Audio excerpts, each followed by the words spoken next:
오늘은 무적행에서 올라오는 황충에 대해서 다시 한번 말씀드립니다. 오늘 본문의 제목은 계시록 9장 3절인데 그들이 땅에 있는 정갈의 권세와 같은 권세를 받았더라. 자, 때가 되면 무적행에서 풀려난 황충들이 권세를 받습니다. 오늘 먼저 본문에 들어가기에 앞서 예수님께서 마태복음 24장에 말씀했습니다. 주의 임하심과 세상 끝에 징조는 어떠하게 싸움나이까 이렇게 제자들이 물었을 때 첫째가 뭐예요? 사람의 미혹을 받지 않도록 주의하라. 주의하랍니다. 주의하셔야 됩니다. 제가 엊그저께 한번 말씀드렸는데 자, 천국과 지옥을 간증하는 분들이 참 많아요. 이 시대에. 무엇을 보았네 들었네. 근데 그들 안에 진리가 없이 본 것에 의지해서 과장하여 많은 사람들을 미혹하는 분이 있기 때문에 제가 다시 한번 말씀드립니다. 몇 분들이 지금 아주 크게는 있는데 나연수 목사라는 분이 올린 커뮤니티를 제가 한번 봤어요. 거기 들어가서 보았더니 그분이 이렇게 외치고 있습니다. 지금은 말세입니다. 일곱째 인이 떨어지면서 떨어졌다는 거죠. 성령으로 하나님의 인을 치는 사역이 이제 끝나간답니다. 내 영혼을 위해서 울어라. 눈물 뿌려서 회개하라. 그리고 이렇게 광고하죠. 지금은 일곱째 인이 떨어졌다는 겁니다. 하나님의 인을 치는 사역이 끝나간다. 이곳에 와서 예복을 입어라. 여러분 이게 맞는 소리입니까? 정말 웃기는 소리죠. 그냥 지나가는 소가 웃을 일입니다.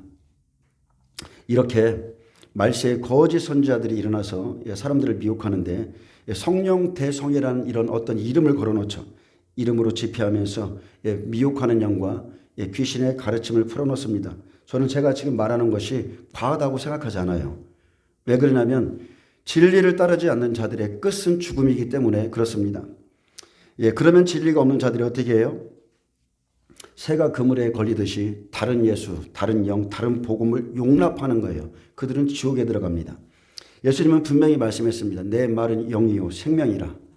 무엇이 영이고 생명이에요? 예수님의 말씀이 영이고 생명이에요. 내가 곧 길이요 진리요 생명이라. 그러므로 여러분이 지금 말씀을 듣는 것, 이 말씀을 받는 것은 바로 예수를 받는 거죠. 예수님의 영을 받는 거예요. 그러나 그들의 말은 쑥물이죠. 내가 그들에게 쑥을 먹이며 독한 물을 마시게 했다고 그랬어요. 그래서 자꾸 본 것을 의지하니까 자꾸 거짓 것을 예언하니까 그냥 보여주는 겁니다. 근데 그것은 다른 영, 다른 예수, 다른 생명을 입히고 있는 겁니다. 거짓 선지자들은 지나간 시대만 있었던 게 아니죠. 지금도 광명의 천사로 가장해서 열심히 일하는 분들이 많습니다. 저는 오늘 또 참 어떤 사람에 대해서 들었는데 어떤 사람이 지금 집에 앉아 있어요. 자기 남편이 자기와 자기 남편이 이방인 두 중이라는 거예요. 그리고 번쩍번에는 어떤 분이 산속에 들어가서 쌀을 저장하면서 자기는 이방인 두 중인인데 쌀을 저장하고 있다고 말하지 않나. 뭐 또 지금 천안에도 참 잘못된 분들이 많죠. 천안에도 보면은 본다 들었다 하면서 이상한 소리 하시는 그 누구야. 하여튼 그 여자분이 있고 또 요새 또 누가 하나 뜨던데 천안에서 천안에 뭐 저주가 임한다 그러면서 방 안에서 아주 그냥 이렇게 유튜브 놓고서 사람들을 미혹하시는 분도 있더라고요. 또 어떤 분은 지금 미국인가 캐나다에서 또 저한테 보내주신 거 보니까 또 어떤 전도사가 있어요. 어떤 전도사는 어떠냐고 뭐 2028년에 휴가되고 내년에 또 뭐가 일어나고 매일 하나님 말씀을 전하는 것이 아니라 자기가 본 것, 이것이 하나님의 말씀이라는 거예요. 그것은 여러분 미혹입니다. 미혹. 우리는 기록된 말씀 안에서 성령의 감동을 받고 성령의 깨닫게 하심으로 그 말씀을 따라갑니다. 그것이 진리의 길이에요. 하나님께서는 아모스 선지자에 대해서 그에게 이렇게 말했습니다. 너희는 나를 찾으라. 우리가 하나님을 어떻게 찾습니까? 너희는 나를 찾으라. 그리하면 살리라. 너희는 여호와를 찾으라. 그것은 하나님의 말씀을 찾는 거죠. 그분의 하신 말씀, 그분의 뜻을 우리가 구하는 겁니다. 그런데도 그 시대의 무리들은 성문에서 책망하는 자를 미워하고 정직히 말하는 자들을 싫어한다 했습니다. 너희가 살려면 선을 구하고 악을 구하지 말지어다. 너희는 악을 미워하고 선을 사랑하며 성문에서 정의를 세울지어다. 그런데도 이 사람들은요 여호와를 구하지 않습니다. 선이라는 것은 하나님의 말씀이에요. 하나님만이 선하신 분이십니다. 정의를 순쑥으로 바꾸고 공의를 땅에 던지는 자들이 이렇게 살면서 입만 열면 여호와의 날을 사모하고 있다. 이렇게 말합니다. 분명히 여호와의 날은 크고 두려운 날이죠. 그날은 빛이 아니라 어둠입니다. 근데 지금도 대부분의 그리스도인들이 진리와 함께 기뻐하기보다 허무한 것을 기뻐하면서 주님의 재림을 이렇게 기다리고 있습니다. 거짓 소망, 거짓 환상, 진리가 아닌 말씀들을 다 자기 품에 두고 그렇게 예수님의 재림을 기다리고 있어요. 예수님은 사람이 어떻게 거듭나는가에 대해서 분명히 말씀하셨죠. 진실로 진실로 내게 이르노니 사람이 거듭나지 아니하면 하나님의 나라를 볼 수 없고, 거듭나지 않은 사람은 하나님의 나라를 볼 수 없습니다. 사람이 물과 성령으로 나지 아니하면 하나님의 나라에 들어갈 수 없느니라. 그래서 사람은 반드시 두 가지로 거듭나죠. 그것은 물과 성령입니다. 물과 성령으로 거듭난 자만이 하나님 나라에 들어갑니다. 제자들은 말씀 그대로 물로 거듭났죠. 성령으로 거듭났습니다. 그래서 예수님의 첫 번째 표적이 가나의 혼례예요. 그곳에서 물을 가득 채우라. 그 물은 하나님의 언약을 의미하죠. 이제 새로운 언약을 너희에게 준다는 거예요. 그것은 세례가 아닙니다. 새로운 언약을 너희에게 주겠다는 거예요. 그리고 그 가나의 혼례에서 물을 채우라는 것은 이제 내가 너희와 함께 말씀의 혼례를 치렀다는 겁니다. 말씀의 혼례를 시작하는 겁니다. 제자들은 무엇을 따라갔어요? 끝까지 다른 제자들이 시험에 들어서 예수님을 떠났을 때 영생의 말씀만을 따라갔다고 그랬어요. 저와 여러분은 성령으로 거듭났죠. 예수님을 영접한 자들은 진심으로 회개하고 영접한 자들은 성령으로 거듭납니다. 그런데 물로 다시 한번 거듭나셔야 돼요. 물과 성령입니다. 물은 하나님의 말씀이죠. 물은 하나님의 말씀이에요. 물은 세례를 의미하기도 하고 물은 하나님의 말씀을 의미합니다. 그런데 예수님을 믿어도 말씀으로 거듭나지 못하면 말씀으로 거듭나지 못하면 뱀에게 미혹된 하와같이 선악과를 먹게 됩니다. 그러면 똑같은 죄악에 빠져서 죽을까 하노라가 아니라 정령 죽습니다. 그래서 그리스도인들이 실제적인 생명을 받기보다 지식이란 죄에 빠져서 죽는 거예요. 누가 이렇게 말하더라, 누가 이렇게 말하더라 그러면서 선악 지식을 자꾸 자기 안에 집어넣습니다. 제가 예전에 여러분에게 제가 본 환상에 대해서 말씀드린 적이 있는데, 자, 하나님께서 물이 말씀이라는 것을 보여주셨어요. 자, 이 뒤에 커다란 폭포가 있습니다. 폭포가 있어요. 폭포가 있는데 폭포 그림에 하나님의 물방울들이 뚝뚝뚝뚝 떨어지고 있어요. 엄청난 물방울들이 떨어집니다. 근데 하나님이 그 물방울을 클로즈업 시키듯이 쑥쑥쑥쑥 하나씩 다 보여주는 거예요. 물방울 한 방울 한 방울이 하나님의 계명입니다. 하나님의 계명. 근데 그 폭포 밑에는 젖된 아이와 같이 사람이 이렇게 누워 있는 거예요. 그러면은 머리에서부터 하나님의 말씀, 그 물, 그 계명이 이 온몸을 확 돌아서 이렇게 빠져나가고 씻기는 거예요. 내가 지금 누군가를 미워하고 있는데 미워하는 것은 죄니 사랑하라. 이 말씀이 내 안에 들어와서 그 미움을 씻기고, 그러면 그 사람이 사랑하게 되고, 물로 거듭나셔야 돼요. 내가 지금 간음하고 있어요. 내가 음란의 죄에 빠져 있어요. 그러면 하나님이 간음하지 말라. 그 말씀이 내 안에 들어와서 씻김으로 내가 간음죄를 끊어버리고 다시는 가서 죄를 짓지 말라. 이렇게 여러분 물로 말씀으로 거듭나셔야 돼요. 이게 물과 성령으로 거듭난 사람의 모습입니다. 그런 생활을 하셔야 돼요. 근데 많은 사람들이 이런 실제적인 생명을 받기보다는 그냥 지식입니다. 지식. 지금 세상이 이렇다더라. 누가 이런 환상을 봤다더라. 이런 지식에 빠져서 진리가 아닌데 진리가 아닌 것을 주목하게 만들어서 자꾸 죽어가게 합니다. 사람들이요, 성령으로 나면 방언받습니다. 근데 보세요. 방언으로 몇 시간씩 기도할지라도 말씀으로 거듭나지 않은 사람은 죄를 이길 수 없습니다. 죄 못 이겨요. 죄가 무언지를 모르는데 죄를 어떻게 이깁니까? 하나님의 말씀에 이러이러한 것이 죄라. 성경을 안 읽는데 아무리 기도해도 그 죄를 이길 수 없죠. 분명히 길과 진리와 생명을 알 수 없기 때문에 그 사람은 하나님 나라에 들어가지 못하는 겁니다. 아무리 기도해도 자기의 자기의 혼 안에서 방언으로 기도할 뿐이에요. 그래서 말씀으로 기도하라. 그 소리가 그겁니다. 영으로 기도하라는 거예요. 마태복음 7장 20절에 이러므로 그들의 열매로 그들을 알리라. 나더러 주여 하는 자마다 다 천국에 들어갈 것이 아니요 다만 하늘에 계신 내 아버지의 뜻대로 행하는 자라야 들어가리라. 많은 사람들이 주여 주여 합니다.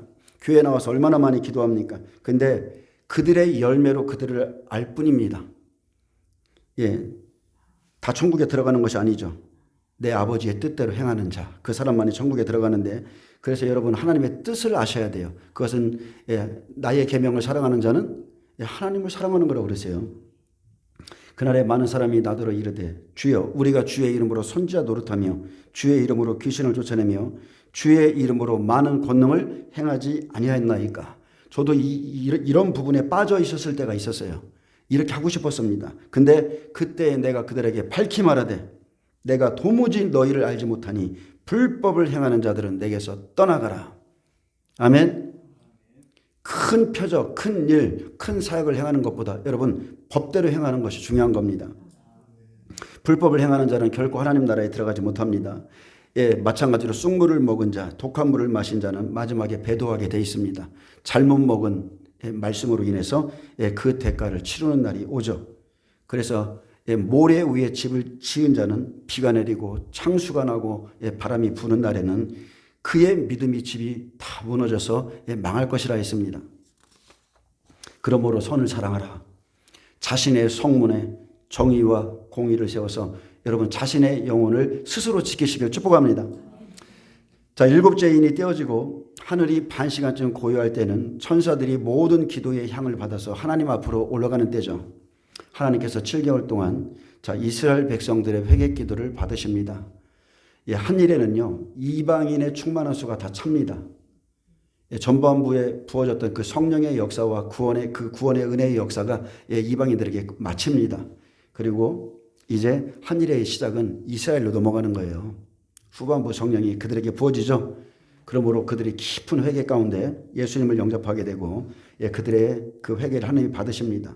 그렇기 때문에 지금은 그 어떤 인도 하나도 떼어지지 않았습니다. 이는 앞으로 일어날 일에 대한 미리 보여주는 하나님의 도면과 같은 거예요. 그리고 실제 환란을 시작하는 것은 일곱째 인이죠. 일곱째 인이 떼어지면 환란의 시작입니다. 근데 하나의 지금 어떤 인도 떼어지지 않았어요. 일곱째 인도 마찬가지로 떨어지지 않았습니다. 일곱째 인이 떼어지기 전에 반드시 일어나야 하는 일이 있죠. 다니엘서에 뭐라고 그래요? 한 일 동안의 언약을 굳게 맺고 반드시 평화협정이 일어나야 되죠. 또 제3성전이 반드시 세워져야 그곳에서 예배를 짐승의 제사를 드리죠. 또 그리고 그곳에 적그리스도가 세워지고 적그리스도가 세워진 이후에 1335일까지 견디는 자는 복이 있으리라 했습니다. 그리고 그 안에 한 일회가 시작될 때 곡과 이스라엘의 전쟁이 반드시 일어나야 돼요. 이스라엘 땅에 하나님께서 늦은 비 성령을 부어줍니다. 그러면 회개가 일어나죠. 그들의 기도를 받을 때에 하나님이 곡과 마곡의 연합군 그들이 치러 오는데 그들을 멸하심에서 일곱째 인의 표적으로 뭘 줘요? 큰 지진을 주시는데 그때가 바로 천사가 제단의 불을 담아다 땅에 쏟으면 우레, 번개, 내성, 지진이 일어나더라. 바로 그렇게 시작됩니다. 일곱째 나팔, 지진, 일곱째 대접, 지진, 그것으로 하나님이 내가 지금 이 일을 하고 있다. 이것을 알려주는 겁니다. 그래서 나팔이 부러지면서 땅과 바다의 재앙이 시작됩니다. 그러면 7년의 기근이 시작되면서 땅의 3분의 1이 불풀에 사라지고 바다의 3분의 1이 깨지고 피조물 생명들이 죽고 여튼간에 말할 수 없는 재앙이 임합니다. 그렇게 2년이라는 시간이 지나죠. 그러면 이제 네 번째 나팔이 부러지는데 그때는 짐승의 우상이 각처에 세워지고 증인들이 외칩니다. 이제 화가 있을 것이다. 그래서 해와 달과 별들의 3분의 1이 심령의 타격을 받아 어두워집니다. 복음을 받은 이방인들 해죠. 달과 같은 이스라엘 백성, 하늘의 별인 주의 종들이 3분의 1이 타격을 받아 떨어지기 시작하는데 증인들이 외칩니다. 절대로 짐승의 우상에게 경배하지 말고 싸워 이기라. 이렇게 외쳐주죠. 지금 저도 마찬가지예요. 저는 지금 환란 안에서 외쳐야 될 말씀이 있고 지금 환란에 들어가기 전에 외쳐야 될 말씀이 있어요. 근데 아까 제가 초반부에 말했듯이 여러분 지금 이 시대의 미혹 그 중에 하나가 뭐냐면 예복을 입히는 사역이에요.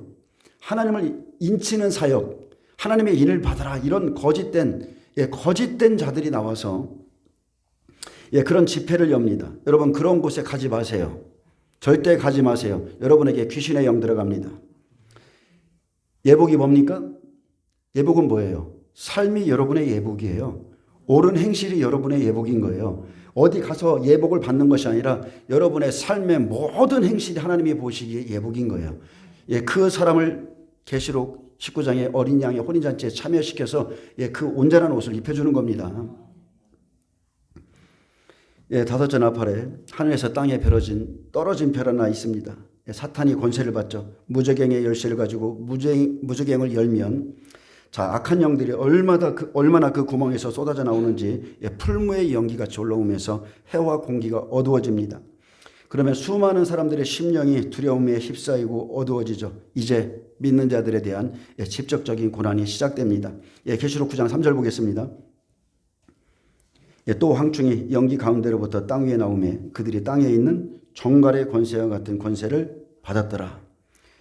자, 황충이 연기 가운데로부터 땅 위에 올라오는데 황충은 장성한 메뚜기 떼를 의미합니다. 그리고 메뚜기 떼가 움직일 때 그 수요를 셀 수가 없죠. 그만큼 많다는 겁니다. 황충과 같은 셀 수 없는 악한 영들이 무저갱에서 땅 위로 올라와서 많은 사람들에게 들어가고 많은 사람들을 불러다 죽이는데 큰 풀무, 정갈의 권세를 받아 고난을 줄 천사들을 의미합니다. 악한 영들이 권세를 받습니다. 그들이 나와서 오직 이마에 하나님의 인침을 받지 아니한 사람들만 해하라는 명령을 받고 그렇지만 죽이지는 못하게 하시고 5달 동안 주는 이 괴로움은 정갈이 사람을 쏠 때의 괴로움과 같다 했습니다. 그날에는 사람들이 죽기를 구하여도 죽지 아니하고 죽음이 그들을 피하리로다. 여기에는 많은 의미가 있습니다. 이 예언적 말씀을 기록하신 분은 하나님이시죠. 종말이 올지라도요, 모든 사건이 하나님의 주권적 통치하에 일어나는 일이기에 사탄이 괴롭게 하는 시간도, 무저갱의 문을 여는 시간도 그냥 다 정해놓으셨어요. 5달로 정해놓으셨고 황충이 고난을 주는 대상도 하나님의 인침을 받지 않은 사람들로 다 그냥 제한되어 있습니다. 다 하나님의 주권 안에서 이 일이 일어납니다. 계시록에서 특히나 성경에서 하나님의 인침을 받은 사람들은 믿음의 백배들을 의미합니다. 장자들을 의미해요. 성경은 장자들의 책이에요. 히브리서 11장에 기록된 그런 믿음의 사람들을 의미합니다.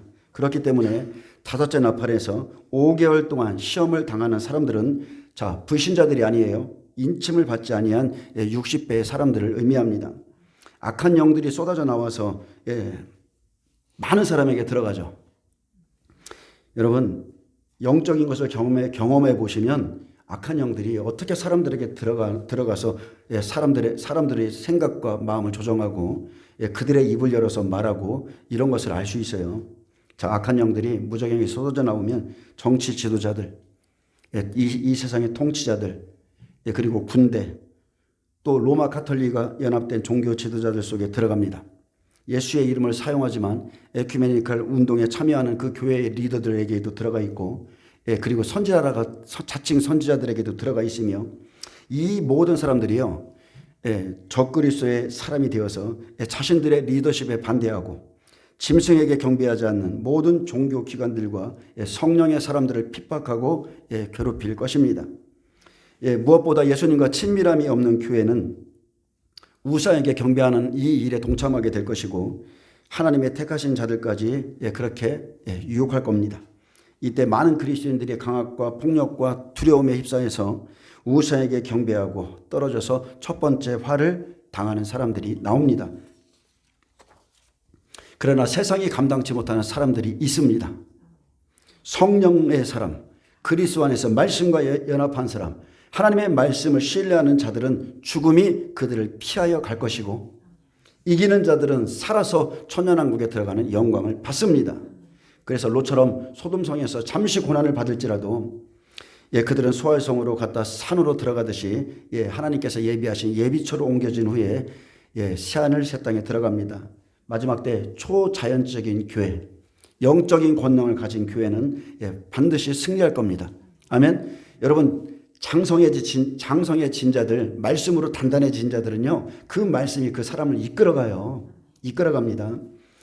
계시록 17장은 음녀가 심판받는 이유에 대해서 기록해 놓았는데 내가 본 짐승은 전에 있었다가 지금은 없으나 장차 무적행으로부터 올라와 멸망으로 들어갈 자니 땅에 사는 자들로서 창세 이후로 그 이름이 생명책에 기록되지 못한 자들이 이전에 있었다가 지금은 없으나 장차 나올 짐승을 보고 놀랍게 여기리라. 자, 황충은 지금은 없지만 마지막 때 고난을 줄 사악한 천사들입니다. 예, 그들의 군대에 대한 비유의 말씀인데 내가 본 짐승은 장차 무적행으로부터 올라와 멸망으로 들어갈 자다. 악한 영이 무적행에서 올라오되 메뚜기 떼처럼 많은 영이 올라온다는 표현입니다. 영을 보여줄 수 없죠. 영은 보이지 않습니다. 그래서 황충의 때로 표현했고 황충은 장성한 메뚜기, 강한 메뚜기로 무적행에서 올라오는 많은 악한 영들의 수요를 모양을 말합니다. 그래서 요엘서 2장 25절에 보면 내가 전에 너희에게 보낸 큰 군대, 악한 영이죠. 악한 영이 들어간 군대죠. 곧 메뚜기와 느치와 황충과 팥중이가 먹은 횟수대로 너희에게 갚아주겠다. 이렇게 했습니다. 마지막 때 황충은 권세를 받은 적그리스도의 군대에 들어가서 명령대로 움직입니다. 다섯째 나팔이 부러지면서 이제 정말로 신실한 그리스도인들, 근본주의자들, 성령으로 충만한 자들, 말씀으로 자신을 지키는 자들을 잡아다 고난을 주되 다만 죽이지는 못하게 합니다. 출애굽기 10장 15절에 보면 출애굽할 때 애굽의 8번째 재앙이 메뚜기 재앙이죠. 황충입니다. 황충 재앙인데 메뚜기가 온 땅을 덮어 땅이 어둡게 되었으며 메뚜기가 우박에 상하지 아니한 밭의 채소와 나무 열매를 다 먹었으므로 애굽 온 땅에서 나무나 밭의 채소나 푸른 것은 남지 아니하였더라. 계시록 9장의 말씀과 같죠. 자, 메뚜기로 인해서 온 땅이 어둡게 되었죠. 애굽 온 땅이 어둡게 되었어요. 근데 마지막에는 다섯째 나팔에 이들로 인해서 해와 공기조차도 어두워진다 했습니다. 계시록 9장 4절에 그들에게 이르시되 그들은 무적행에서 올라온 자들입니다. 땅의 풀이나 푸른 것이나 각종 수목은 해하지 말고 오직 이마에 하나님의 인침을 받지 아니한 사람들만 해하라 하시더라. 모세 때 애굽에서 나올 때는 메뚜기를 통한 심판의 대상이 애굽 사람들이었죠. 정해줬어요. 지금 계시록 9장에서는 이마에 인침을 받지 않은 사람들만 해하라고 그랬지만 모세 때는 애굽에 있는 백성들, 그들의 심판의 대상이었습니다. 그리고 메뚜기의 공격 대상이 애굽 땅의 나무였고 밭의 채소였으며 푸른 것을 다 먹어치웠지만 이 8번째 재앙 뒤에 2가지의 재앙이 더 있죠. 하나는 흑암 재앙입니다. 깜깜해지는 흑암 재앙. 해와 달과 별이 어두워지고 전삼년만이 끝나죠. 그러면 마지막에 애굽의 장자들이 죽죠. 그러면 출애굽이죠. 마지막 때 똑같아요. 마지막 때는 애굽의 백성이 아니라 하나님을 믿는 백성들이 해와 달과 별이 어두워지고 장자들이 순교하면 출애굽이 일어나죠. 그래서 계시록 11장 11절 12절에 이방인 두 증인이 1260일 3일 반 전에 죽고 3일 반 후에 하늘에서 이리로 올라오라 이러면 그 장자가 부활하죠. 부활합니다. 그리고 휴거가 일어나죠. 똑같은 거예요. 모세 때나 예수님 때나 이 순서는 여러분 똑같습니다. 장자가 죽으면 부활, 휴거, 예비쳐가는 사건, 그리고 마지막 남은 30배들의 죽음이 순교가 기다리고 있습니다. 그래서 다섯째 나팔의 대상은 풀이나 푸른 것이나 각종 수목은 해하지 않고 인침을 받지 아니한 사람만 해하라 명령하셨듯이 황충을 통한 고난의 대상이 애굽의 땅에 속하지 않은 진실한 믿음의 사람들입니다. 풀이나 푸른 것이나 각종 수목은 해하지 말고, 이 말은 또 다른 의미로 자연 재난이 끝났다는 것이 아니라 이제 형제를 깨우는 기간이 끝났다는 겁니다. 자연 재난을 통해서 일어나라, 깨어라, 이렇게 앞으로 다가올 3번의 화가 있다. 이 시간이 끝났다는 거예요. 그래서 계시록 8장에 이스라엘 백성들의 기도를 받으시고 이렇게 시작되는 나팔 재앙은 자연 재난이지만 이제 계시록 9장은 3번의 이제 화가 있는데 직접 재난입니다. 오직 이마에 하나님의 인침을 받지 아니하는 사람이 해함을 받는데 60배들이죠. 60배들. 먼저 시간에 말씀드렸듯이 아브라함보다 롯이 먼저 시험받고 다니엘보다 다니엘의 세 친구가 먼저 시험받아요. 욥보다 욥의 자녀나 그 믿음이 연약한 자들이 먼저 시험 받습니다. 그래서 오나팔, 육나팔, 칠나팔은 고난받는 대상 정해져 있고 그들이 죽는 시간까지 다 정해져 있습니다. 그래서 육나팔에선 그 년 월시에 죽이기로 예비된 천사들이 놓여서 장자들이 죽죠. 믿음의 백배들, 순교자들의 수가 다 차면 이제 계시록 6장 그 낙원에서 우리들의 피를 실현하여 주시기를 어느 때까지 하리이까 기다리고 있던 자들, 이들이 마지막 7째 나팔에 부활, 이방인 두 종류를 필두로 첫째 부활이 일어나면 휴거가 일어나고 그러면 60회들 오나팔에서 시험을 이기고 나와서 예비처 가죠. 공중에서 또 주님을 만나는 이런 놀라운 하나님의 비밀들이 이렇게 하나씩 다 풀어집니다. 황충의 모양이 어떤가 7절부터 소개되는데 그들은 전쟁에 나가는 군대처럼 완전하고 조직을 갖추고 강하게 무장한 모습으로 보여졌습니다. 이런 사람들이, 이런 적그리스의 군대들이, 강한 군사들이 전 세계에서 음녀와 적그리스의 통치하에 움직입니다. 또 그들에게 왕이 있는데 그는 무적에게 사자라고 그랬어요. 사탄의 다른 이름은 아볼론, 즉 파괴자입니다. 다섯째 나팔부터는 믿는 자들을 파괴하고 넘어뜨리는 사탄의 권세가 주어져 있습니다. 치라, 내 백성을 치라, 욥을 치라, 넘겨줍니다. 그래서 요엘서에서도 여호와의 날을 경고하는 메뚜기 때에 대해서 말씀하셨듯 황충은 심판날에 쓰임을 받는 군대와 사람들의 많은 수를 의미합니다.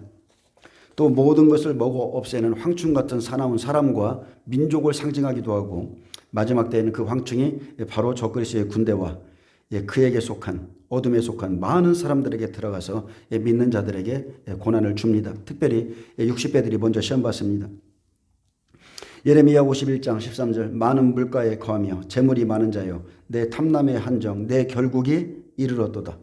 만군의 여호와께서 자기로 맹세하시되 내가 진실로 사람을 황충같이 내게 가득히 하리니 그들이 너를 향하여 소리를 높이리라 하시니라. 또 예레미야 51장 25절에는 여호와의 말씀이니라 온 세계를 멸하는 멸망의 사나 보라 나는 내 원수라 나의 손을 내 위에 펴서 너를 바위에서 굴리고 너로 불탄산이 되게 할 것이니 사람이 내게서 진보통이 똘이나 기초돌을 취하지 아니할 것이요 너는 영원히 황무지가 될 것이니라 여호와의 말씀이니라. 땅에 길을 세우며 열방 중에 나팔을 불어서 나라들을 동원시켜 그를 치며 아라락과 미니와 아스그나스 나라를 불러 모아 그를 치며 세계 여러 나라들이 다 움직이죠. 사무관을 세우고 대장을 세워서 그를 치되 극성스러운 메뚜기같이 이렇게 말했습니다. 개역 한글에는 사나운 황충같이 그 말들을 몰아오게 하라. 뭇백성 곧 메대 사람의 왕들과 그 도백들과 그 모든 태수와 그 관할하는 모든 땅을 준비시켜 그를 치게 하라. 그래서 1에서 산업할까지는요 자연 재난으로 간접적인 고난을 받습니다. 어려운 거예요. 삶이 강팍하고 어렵고 경제가 파탄나고 이제 이 부분에 대해서 요셉의 때하고 또 다니엘의 때에서 계속 말씀드리겠지만 2에서 산업할까지는 굉장히 어려운 시간입니다. 근데 이때까지 믿음으로 잘 지키고 있었는데 이제 5나팔, 6나팔, 7나팔은 이제 하나님의 다른 허락이죠. 이제 직접적인 고난으로 황충이 나무 껍질을 벗기고 푸른 것을 다 먹어 치우듯이 믿는 자들이 불 가운데서 시험을 받습니다. 그런데 교회는 이런 시험을 준비하지 아니하고 다 그냥 휴거된다는 그 착각 속에 빠져 있죠. 요엘서 1장 4절에서 7절엔 황충을 한 민족, 한 나라로 표현했는데 바로 이 나라가 미혹과 고난을 줄 짐승의 나라입니다. 오나팔에서 움직이는 황충의 모습과 같은데 황충이 음녀에게 들어가고 음녀가 바벨론 왕이 명령하고 각 나라의 명령에서 이들이 다 하나가 되어서 죽이는 일을 시작합니다. 요엘서 1장 4절에 보면 팥중이가 남긴 것을 메뚜기가 먹고 메뚜기가 남긴 것을 느치가 먹고 이들이 다 함께 움직이는 거예요. 느치가 남긴 것을 황충이 먹었도다. 다 이렇게 자연재난의 모습이지만 산업할까지의 모양입니다. 근데 5절부터는 이런 말씀을 합니다. 취하는 자들아. 자, 다시 한번 말합니다. 팥중이가 남긴 것을 먹고 메뚜기가 남긴 것을 느치가 먹고 느치가 남긴 것을 황충이 먹었도다. 이러한 때에 취하는 자들아 너희는 깨어울지어다. 포도주를 마시는 자들아 너희는 울지어다. 이는 단 포도주가 너희 입에서 끊어졌음이니 다른 한 민족이 내 땅에 올라왔습니다. 자, 무적행에서 올라온 황충이죠.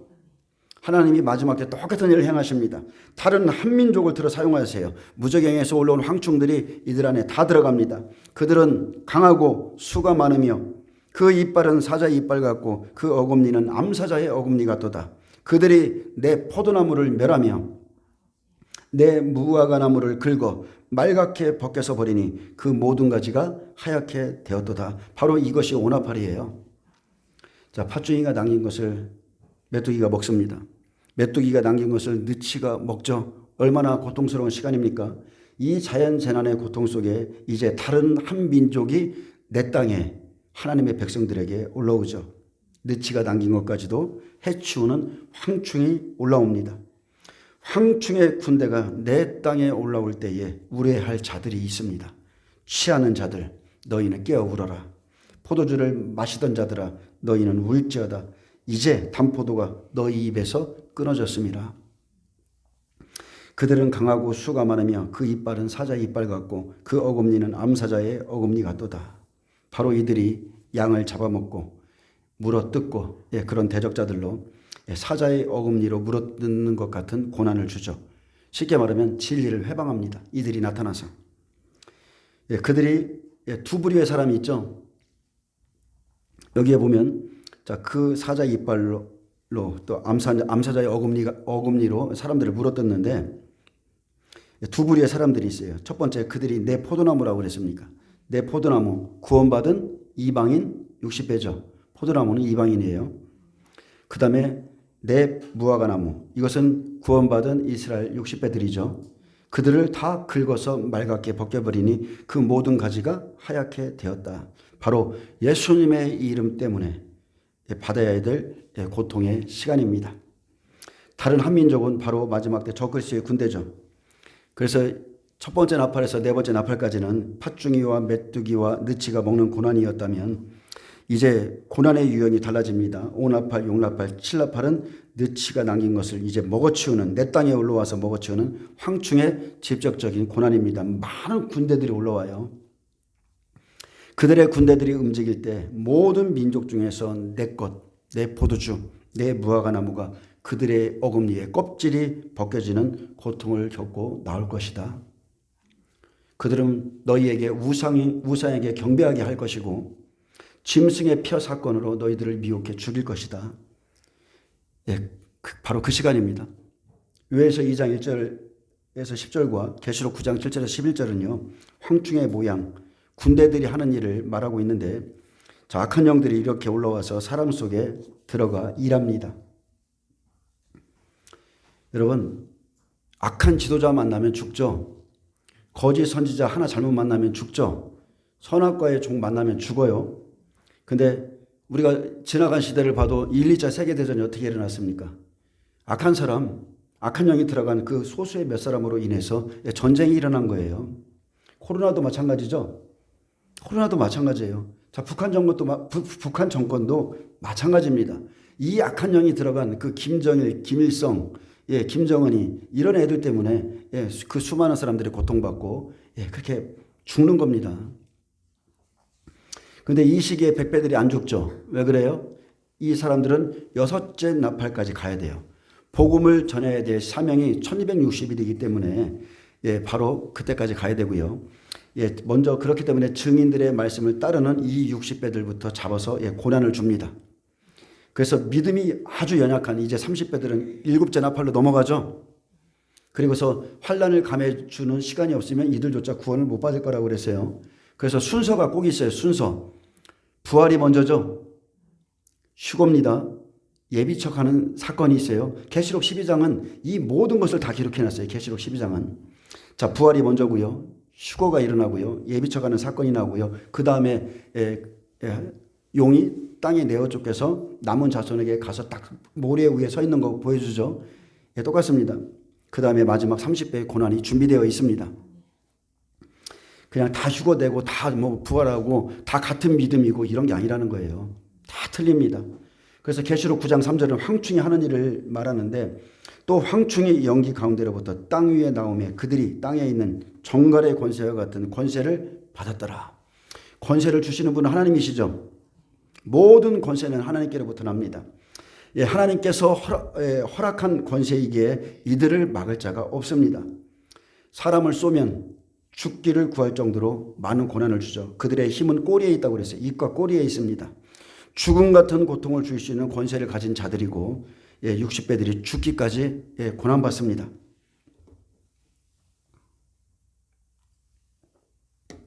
자, 욥은요 100배입니다. 믿음의 100배입니다. 그와 같이 온전하고 완전한 자 없습니다. 근데 그가 고난을 받는 모습은 60배의 모형이라고 그랬어요. 자, 욥기 2장에 보면 4, 5절에 이렇게 말합니다. 사탄이 여호와께 대답하여 이르되, 자, 사탄이 여호와의 보좌에 갔어요. 그는 우리 형제들을 참소하는 자라고 그랬죠. 우리 형제들을 고발하고 거짓말하고 참소하는 자예요. 사탄이 여호와께 대답하여 이르되 가죽으로 가죽을 바꾸오니 사람이 그의 모든 소유물을 자기의 생명과 바꾸올지라. 자, 하나님께서 욥을 사랑하셔서 욥의 생명 대신에 그의 가족들을 내어주시고 그의 소유를 내어줬잖아요. 가죽으로 바꿨잖아요. 이제는 주의 손을 펴서 그의 뼈와 살을 치소서. 그리하시면 틀림없이 주를 향하여 욕하지 않겠나이까. 그때 여호와께서 사탄에게 이르시되 내가 그를 내 손에 맡기노라. 다만 그의 생명은 해하지 말지니라. 오나팔이죠. 사탄이 이에 여호와 앞에 물러가서 욥을 쳐서 그의 발바닥에서 정수리까지 종기가 나게 한지라. 자, 질병을 줍니다. 욥이 제 가운데 앉아서 질그릇 조각을 가져다가 몸을 긁고 있더니 그의 아내가 그에게 이르되 당신이 그래도 자기의 온전함을 굳게 지키느냐. 하나님을 욕하고 죽으라. 믿음에서 떨어지죠. 자, 사탄이 뼈와 살을 치는 것 같이 고난을 주는 것을 허락합니다. 그러나 그의 생명을 해하지 말라. 그의 목숨만은 해하지 말라. 욥을 치되 의로운 욥을 치되 죽이지는 못하게 하시고 고난을 주어 괴롭게 하는 시간을 허락합니다. 그리고 욥이 그렇게 환난을 겪고 있을 때, 자, 먼저 사탄이 쳤어요. 무적행에서 나오는 사탄이 칩니다. 그렇게 환난을 겪고 있을 때 친구들이 멀리서 오죠. 욥을 위로하러 옵니다. 근데 실상은 와서 어떤 일을 해요? 말로 때리고 그가 가지고 있는 믿음을 잘못됐다고 미혹해서 자꾸 실족시키려 하고 얼마나 많은 고난을 주러 옵니까? 주러 와요. 할 수만 있으면 택하신 자들을 미혹하리라. 어려움 가운데 있는 자들, 고통받고 있는 자들, 시험 가운데 있는 자들에게 와서 네 믿음은 잘못된 거야. 네가 하나님을 잘못 믿어서 그래. 여러분, 아니에요. 그가 의인이기 때문에 고난받습니다. 그가 생명이 있기 때문에 하나님이 사탄에게 자랑하는 거예요. 내 종 욥을 유위해서 보았느냐? 그와 같이 완전한 사람 없어. 그래, 한번 쳐봐. 욥이 승리할 거야. 욥이 이길 거야. 하나님은 그걸 알고 있었어요. 자, 사탄이 무적행의 영들을 땅 위에 불러내죠. 진리가 없는 모든 자들에게 들어갑니다. 사탄은 루시퍼가 음녀에게 들어가고 음녀는 적그리스에게 명령하고 적그리스를 중심으로 일곱 머리 열불들이 또 각 나라 왕들과 거짓 선지자들에게 악령이 들어가고 서로 하나가 되어서 그날에 하나가 되어서 함께 움직이면서 각 나라 군대들이 풀어지죠. 믿음의 사람들을 잡아들입니다. 예수님 시대에 어땠어요? 예수님이 이제 어둠의 때요. 너희의 때다 그러니까 헤롯과 빌라도가 하나 되죠. 헤롯과 빌라도가 하나 되고 종교 지도자들이 하나 되고 믿는 자들, 신실한 자들을 이리저리로 막 잡으러 다니죠. 이 시기는요. 7년 평화협정이 맺어진 시기예요. 근데 전쟁이 없습니다. 전쟁이 없는 세상인데 그래서 전 3년 반이 영적 전쟁인 거예요. 영적 전쟁. 후 3년 반은 실제적인 전쟁이죠. 육의 전쟁입니다. 그냥 다 생명 없는 자들을 칩니다. 자, 7년 평화협정이 맺어지고 전쟁이 없는 세상이지만 그때 적그리스도를 따르지 않는 자들을 잡아가죠. 그들에게 경배하지 않는 자들을 잡아가는데 자, 군대들이 동원됩니다. 전 세계가 하나의 군대처럼 움직입니다. 단일 정부, 단일 세계, 단일 군대 다 하나로 움직여요. 그래서 먼저번에 한번 제가 캠 피터스 목사님의 간증을 제가 이렇게 타이핑해서 한번 올려드린 적이 있었는데 캠 피터스 목사님의 간증은 바로 이때입니다. 이때 세상의 모습에 대해서 말했어요. 세상이 휘뿌였고 사람들은 창백하고 차로 이동하는 것조차 못하게 하고 어디를 가면 사람들을 검문해서 잡아들여서 처음에는 좋은 말로 하죠.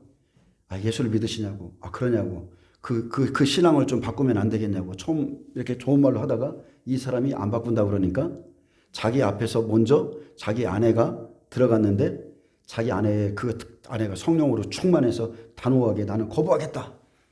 나의 주인은 예수님밖에 없다. 그러니까 자기 아내가 자기 앞에서 단두대에서 목이 잘리는 것을 환상 가운데 보게 되죠. 그리고 나서 그 다음이 자기 차례인데 아내가 죽은 것을 걱정하는 게 아니라 자기의 영혼이 사실하고 떨리는데 자기 차례가 자기도 예수님을 시인하고 하는데 자기의 영이 하나님이 취하죠. 놀라운 영광이죠. 적그리스도가 죽이기 전에 하나님의 영이 그를 들어 올리는 거예요. 이들이 유혹해서 믿음을 부인할 것을 강요하고 거부하는 자 목배임을 당하는데 좋으신 하나님은 그때 그 이들의 영혼을 다 취해갑니다. 끝까지 믿음을 보는 거예요. 끝까지. 다니엘의 세 친구가 풀무불에 들어가는 걸 보고 예수님이 따라 들어가시죠. 예수님이 따라 들어가서 풀무불 속에서 보호하고 있고 다니엘이 사자굴에 던져지니까 그곳에 또 다른 사람의 형체 같은 사람이 있죠. 보호하시는 거예요. 천사들과 예수님이 보호합니다. 계시록 거기까지 믿음을 보는 겁니다. 믿음을 테스트하는 거예요. 나를 위해서 목숨을 잃는 자는 얻으리라. 계시록 9장 4절에서 6절은요. 믿음의 사람들에게 5개월 동안 고난을 주는데 직접적인 고난이고 죽이지는 못하게 하시되 죽고 싶은 고난입니다. 이것이 60배들의 고난이고 예수님은 사역 중에 이렇게 말했어요. 아직은 내 때가 이르지 않았다. 자꾸 때에 대해서 말씀했죠. 마지막 때도 이방인 두 증인의 때를 아예 정해 주셨어요. 그리고 백배들은 자기 때가 차기까지 능력을 행합니다. 그들의 입이 나와서 불을 사르고 악한 자들을 사르고 무엇이든지 원하는 대로 땅을 치리로다. 그렇게 능력을 행하면서 음녀와 적그리스도에 그들을 대적하죠. 이들은 1260일 동안 정해진 시간 동안 예언하는 사역을 갖고 있기 때문에 아무리 잡아 죽이려고 해도 죽일 수 없죠. 예수님과 똑같습니다. 그들이 잡아 죽이려고 그러는데 예수님이 피하여 가시더라. 낭떠러지에 또 밀으려고 그러는데 다 그냥 피해서 나오시죠. 때가 안 됐기 때문에 그렇습니다. 그래서 전 3년 반, 3년 6개월은요. 원래 그냥 그 창세기부터 증인들의 시간이에요. 증인들의 시간. 예수님도 자기 때가 이르기까지 순교당하지 않으셨죠. 그렇기 때문에 저와 여러분도 우리의 때를 알고 계셔야 돼요. 이것을 때를 아는 것은 잘못된 거라고요? 아니죠. 아버지만 아시느니라 아버지 안에 있는 자는 아는 거예요. 아멘. 예수님 안에, 아버지 안에, 성령 안에 있는 자는 마지막 시대를 알 수 있습니다. 우리는 어둠의 자식이 아닙니다. 빛의 아들이에요. 말씀 안에서 다 알 수 있는 겁니다. 예수님은 초림에 오셔서 자기의 일만 감당하셨기 때문에 마지막 때 그 시기에 대해서 명확하게 말씀 안 하시고 말씀을 보라는 거예요. 그리고 무화과나무의 비유를 배우라. 이 세대가 지나가기 전에 내가 올 것이다.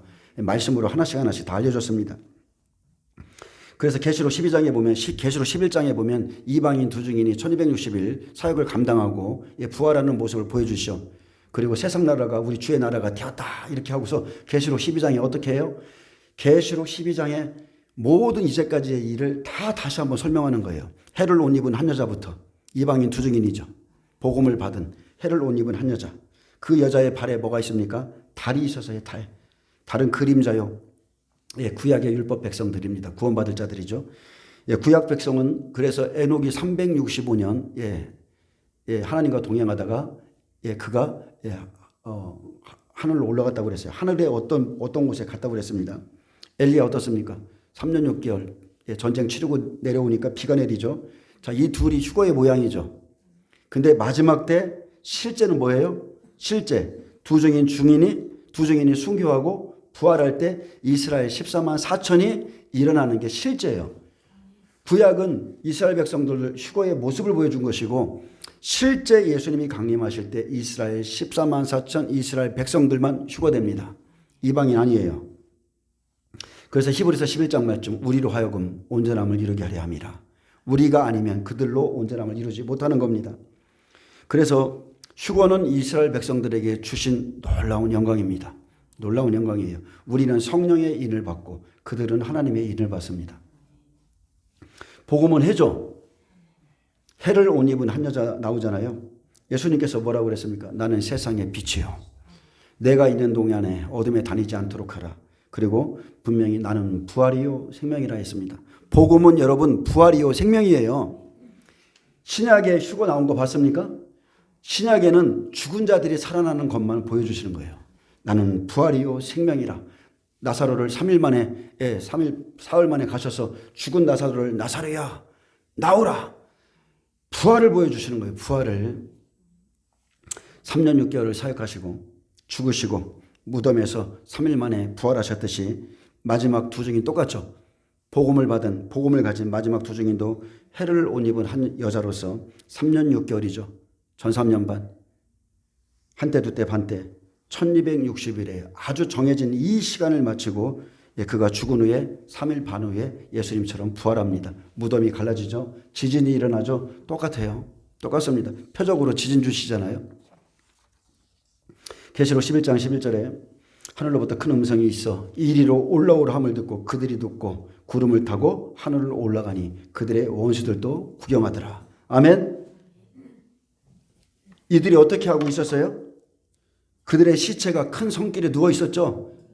무덤에도 장사하지 못하게 하고 막 구경거리로 삼고 좋아하고 있었는데 3일 반 후에 이리로 올라오라. 예수님이 강림하실 때, 공중 강림할 때 그들이 부활하죠. 그러면 백배 증인들은 성도의 권세가 다 깨지는 그 여섯째 나팔, 그 년월시에 정해진 시간에 순교하고 부활하는 겁니다. 복음을 받은 자들은 전 3년 반의 순교의 사명이고요. 복음을 받은 그리스도인들은 죽은 후에 놀라운 부활의 영광에 참여하는 겁니다. 놀라운 부활의 영광. 그래서 부활의 영광이 먼저인 거예요. 나는 부활이요 생명이니. 복음이 진짜죠. 구약은 그림자예요. 그래서 부활이 먼저 일어나고 그 후에 살아남아 있는 우리 이스라엘 백성들 14만 4천만 휴거됩니다. 많은 사람들의 꿈을 깨서 죄송한데 이것이 진리입니다. 이것이 복음의 진리예요. 60배 믿음의 사람들은 오나팔에 붙잡혀 5개월 동안 고난받습니다. 이때 갈팡질팡하는 그 믿음이 연약한 30배들, 100배들이 잠시 붙들어주고 전갈이 쏘는 것과 같은 고통을 받고도 오나팔이 끝나기까지 우상 숭배하지 않고 고난을 이긴 자를 두 증인과 증인들이 이끌어내서 소활성으로 보내죠. 여섯째 나팔에 견딜 수 있는 그 시간은 소활성으로 보냅니다. 그곳이 어딘지는 모르겠지만 그 사람이 있는 그곳이 될 겁니다. 소활성은요 60배 출수의 기간에 이기고 나온 자가 잠깐 피할 수 있는 장소입니다. 소돔성에 유황불이 내렸을 때 롯이 나와서 소활성에 저기 잠깐 가 있겠습니다. 두려워서 못 가겠습니다. 잠깐 들어가 있다 다시 나와서 힘을 얻고 산으로 올라가는 장소죠. 이들은 뒤돌아보지 않으므로 죽음의 재앙을 피합니다. 죽음이 피해가죠. 이때는요 롯의 처와 같이 하지 말고 지붕 위에 있는 자는 집안의 물건을 가지러 내려가지 말며 밭에 있는 자는 겉옷을 가지러 뒤로 돌이키지 말라. 그때입니다. 그래서 이들은 100배 증인들이 순교한 후에 하나님이 예비하신 산으로 가죠. 구약에서는 밀실이라 산으로 간다. 밀실로 들어간다. 또 신약에서는 예비처로 들어간다. 이렇게 말하는데 똑같은 소리고요. 하나님이 예비하신 곳에 들어가서 살아서 천연왕국에 들어가야 되기 때문에 죽음이 그들을 피해가요. 그들을 보호합니다. 살아서 천연왕국에 들어가는 영광이 60배들에게 있습니다. 고난을 받지만 다니엘의 새 친구같이 고난을 받지만 살아서 새하늘 새 땅 봅니다. 자, 말씀을 정리합니다. 사나팔에 앞으로 오나팔, 6나팔, 7나팔에 세 번의 화가 있을 것이다 외쳐졌는데 자, 오나팔 5개월은 믿음의 60배의 고난이고 6나팔 6개월은 100배들의 고난 이후에 순교가 준비되어 있습니다. 장자들이 다 죽어야 그래야 모세의 출애굽 때처럼 장자들이 죽어야 출애굽하는 거예요. 부활이 일어납니다. 그러면은 마지막 7째 나팔에 부활이 일어나죠. 휴거가 일어나죠. 예비척하는 사건이 생기죠. 계시록 12장에 기록되어 있잖아요. 그리고 마지막에 30배들이 이제 용과 싸워서 순교하는 일이 있습니다. 예수님은 자기의 때를 어떻게 하셨느냐면 명절에 헬라인들이 막 자기를 찾고 있었습니다. 그러자 예수님이 바로 그들이 자기를 찾고 있다는 소리를 듣자마자 6월절 바로 전날이었는데 인자가 영광을 얻을 때가 왔다. 이렇게 말했습니다. 헬라인들이 자기를 찾자마자 인자가 이제 영광을 받을 때가 왔다. 그러면서 이렇게 말했습니다. 지금 내 마음이 괴로우니 무슨 말을 하리요? 아버지여, 나를 구원하여 이 때를 면하게 하여 주옵소서. 그러나 내가 이를 위하여 이 때에 왔나이다. 이제 이 세상에 대한 심판에 이르렀으니 이 세상의 임금이 쫓겨나리라. 내가 땅에서 들리면 모든 사람을 내게로 이끌겠노라. 똑같습니다, 여러분. 육신을 가진 예수님, 육신을 가진 저와 여러분요, 우리 안에 성령이 계시지만 이 시간을 받는 것은 정말 쓴잔이죠. 마음이 괴로울지라도 자기의 때에 대해서 알고 준비하는 그런 지혜가 있으시길 축복합니다. 내가 이것을 부인한다고 해서 이 일이 안 오는 것도 아니고 이 때가 내게 오지 않는 게 아니에요. 주께서 가신 이 길은 고난의 길이었지만 아버지께로 가는 영광의 길이었습니다. 예수님께서 천군 천사 12군단 되는 더 천사를 가지고 그들을 다 멸하실 수 있었지만 아버지의 뜻은 그게 아니었죠. 너는 십자가에 가서 그 짐을, 그 죄악을 담당하라. 이게 아버지의 뜻이었기 때문에 그 십자가의 길을 택하신 거예요. 마지막 때 저와 여러분에게도 이 길이 준비되어 있어요. 주님은 하늘의 밀알이 땅에 떨어져 죽지 아니하면 하늘 그대로 있고 죽으면 많은 열매를 맺을 것이라 했습니다. 그리고 이렇게 당부했어요. 바로 이렇게 당부했어요. 요한복음 12장 29절에 자기의 생명을 사랑하는 자는 잃어버릴 것이요.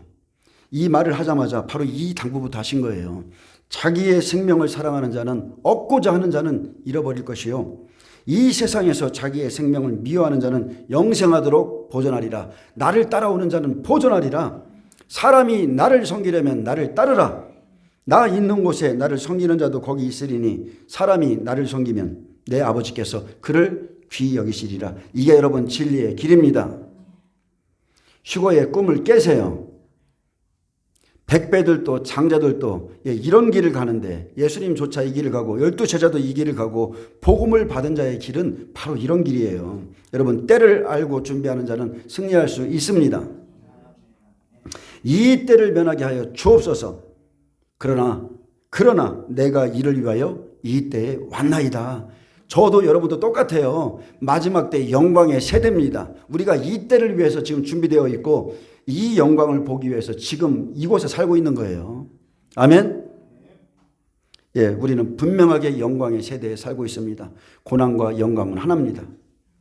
고난을 통해서 주님의 놀라운 영광을 보게 될 겁니다. 자기 자신을 부인하고 예수님의 영으로, 그리스도의 영으로, 하나님의 성령으로 예수님을 따르시기를 다시 한번 축복합니다. 기도하겠습니다. 주님 감사합니다. 앞으로 믿는 자들에게 이를 3번의 화를 말씀하셨는데 오늘 이 말씀을 통해서 우리가 다시 한번 믿음을 굳건하게 하고 이 잔을 피하는 것이 아니라, 이 때를 피하는 것이 아니라 이 때를 위해서 왔노라고 고백하고 마지막 그 순간까지 복음을 위해서 힘쓸 수 있도록 축복하여 주옵소서. 감사하며 예수님의 이름으로 기도합니다.